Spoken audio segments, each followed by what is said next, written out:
Welcome to the Real News Network. I'm Paul Jay in Washington, and while the oil continues to spill in the Gulf, BP has solved one of the major problems facing it. It hired a new public relations person, Dick Cheney's former press secretary. So at least the spill of truth will be capped.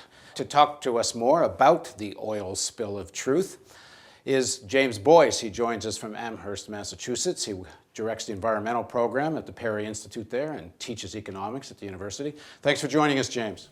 Nice to be back, Paul. So you've written about the oil spill being also a spill of truth, and BP's trying to cap that as well, I guess, if you get anyone involved with Dick Cheney involved in the public relations. But what do you mean about the oil spill of truth?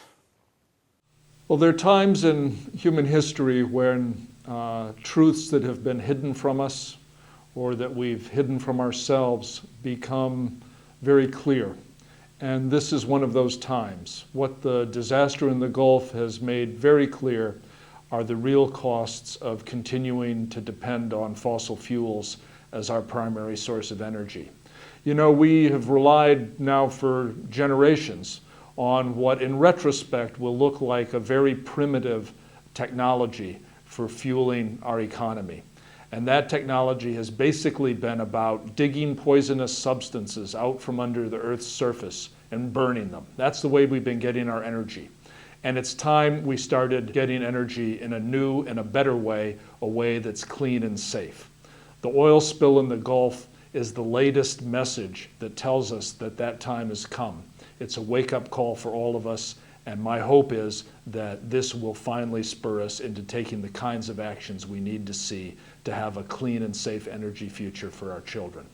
The drill baby drill people, and a lot of, in terms of the media and even in terms of the Obama administration, are mostly treating this as sort of a negligence of BP. There's now criminal charges maybe pending against BP. They're talking about there's a campaign to strip BP of its assets. It's all about BP and certainly less about systemic issues. What do you make of that? Well, I think there are obviously ways in which, in retrospect, one can say if things had been done differently, maybe this particular disaster could have been averted or its consequences minimized. However, this isn't the only such disaster, and we're going to keep having them as long as we continue to do so. Clearly, we need to have safeguards to try to prevent them and try to limit the damage when they occur. But in the end, what we really need to do is just stop this type of activity, which basically comes with terrible risks, as we're seeing unfold in the Gulf, and even in the best case scenario, when the accidents don't happen, leave behind tremendous environmental damages, including, among other things, filling up the Earth's atmosphere with carbon dioxide and therefore contributing to the ultimate problem of global climate change. That's when there aren't any accidents. When there are accidents on top of global climate change, you get these immediate short-run ecological and economic catastrophes. We've had these kinds of accidents in the past in the United States. And in the past, these kinds of accidents have indeed spurred public response and public action. For example, you may recall the great Santa Barbara oil spill in 1969, which really woke up Americans to the costs of offshore drilling and not only led to measures to try to prevent such accidents in the future, but also helped to spur the first Earth Day in 1970, the creation of the Environmental Protection Agency, the Clean Air Act, the Clean Water Act. All of these flowed out of the rising environmental consciousness of that period of history that was spurred by disasters like the Santa Barbara spill. The Love Canal disaster, when the toxic wastes buried near Niagara Falls, New York, turned out to be contaminated an entire community, spurred legislation and cleanup efforts to try to deal with the legacy of buried chemical wastes in this country. The 3 Mile Island disaster in 1979 near Harrisburg, Pennsylvania, the near meltdown of a nuclear reactor, led to the termination of any new nuclear power plant construction projects in the United States. States. These are changes that were spurred by catastrophic events. And now we have a catastrophic event that at least compares with those earlier ones and probably is much bigger. For example, the Santa Barbara oil spill was less than 100,000 barrels of oil. So far, the spill in the Gulf, by the government's lowball estimate, is 500,000 barrels, and by the estimates of some of the scientists who've worked on this issue, is upwards of 3 million barrels. So we're talking about a big disaster here. Well, do you get any sense that the Obama administration is actually reacting at the high-level policy level?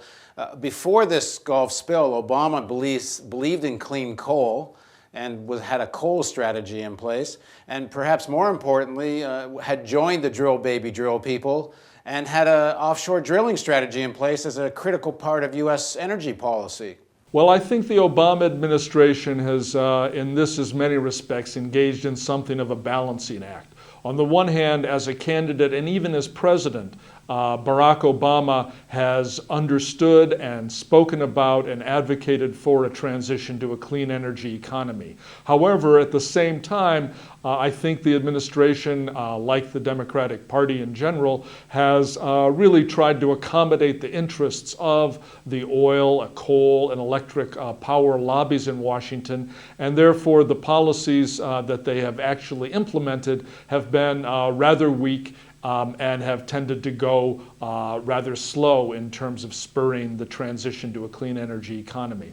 I think this disaster may lead to a course correction. It may speed up those efforts and may lead to a much less cozy relationship. Well, is there any actual sign of that yet?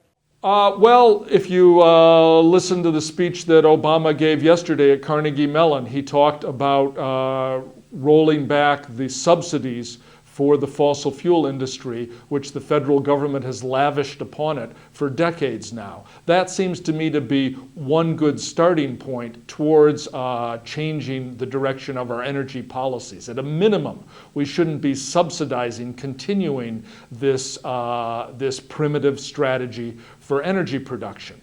If we're going to use public money for anything, we ought to be using it for investments in a clean energy future. Investments in public goods like mass transit system, research and development for clean energy technologies, the development of a smart grid, retrofitting of public buildings for energy efficiency, etc. Insofar as we've got federal dollars at stake, that's what they ought to be going for, not for subsidizing fossil fuels. Many people are saying the main issue here is a collapse or failure of the regulatory system. Even the head of the American Enterprise Institute was on the Jon Stewart Daily Show a couple of nights ago, and even he was calling for more effective government regulation in this area. They say that there's a lot of drills around the world that aren't spilling. So what do you make of this could be corrected with a stronger regulatory regime? I think clearly the regulatory regime we had with the Minerals Management Service, this ethically challenged government agency, was to call it a weak regulatory regime might be too laudatory of what they were actually managing, at least in this case. The permits were agreed upon 10 minutes after the plans were filed by BP for this particular drilling project. In 10 minutes, you don't do a serious review. I think clearly we're not going to overnight transition to a clean energy economy. There will be continued production of fossil fuels for a number of years to come, hopefully being reduced over that period of time. But while it's happening, we do need serious and effective regulatory oversight to safeguard as much as possible the public from these kinds of disasters. That's obviously important, and the fact that even critics of regulation are starting to admit that you can't do without it is one positive development. The other thing, though, that we really need to be thinking about is not just regulating how fossil fuels are currently extracted and used, but also promoting the transition away from fossil fuels. And in addition to cutting subsidies for fossil fuels and redirecting public resources towards energy efficiency and renewables, the other important thing, of course, that we have to do, which you and I have discussed before, is institute policies that put a price on carbon. Because in the end, it's going to be private sector investment that really drives the clean energy transition. The public sector can play an important role, but in the end, most of the money for energy investment is coming out of the private sector, and we need to have price signals in the private sector that move it away from the primitive energy sources of the past, the toxic energy sources of the past, towards the clean and safe energy sources of the future. Well, if you're going to have effective regulation, I guess you're going to have a serious change in crony capitalism, because you can't have regulation in crony capitalism that's meaningful. But maybe that's a topic for another day, whether it's actually possible, given today's politics, to actually do away with crony capitalism. Let me add one thing on that note, Paul. In order for all of this to happen, what we need to have is a real and functioning democracy. As long as we let big corporations and corrupt government politics channel and chart our future as a nation and our energy future, we're going to get hit again and again. That's part of the wake-up call we have here. It's not only a call to change our energy policy, it's a call to democratize our own politics and for the American people to actually stand up and chart our own future, rather than assuming that big government or big corporations are going to take care of us. Thanks for joining us, James. You bet, Paul. And thank you for joining us on the Real News Network. Don't forget the donate button over here, or up there, or maybe down there. Or you can text the word news to 85944 on your mobile phone if you live in the United States. And thanks for joining us on the Real News Network.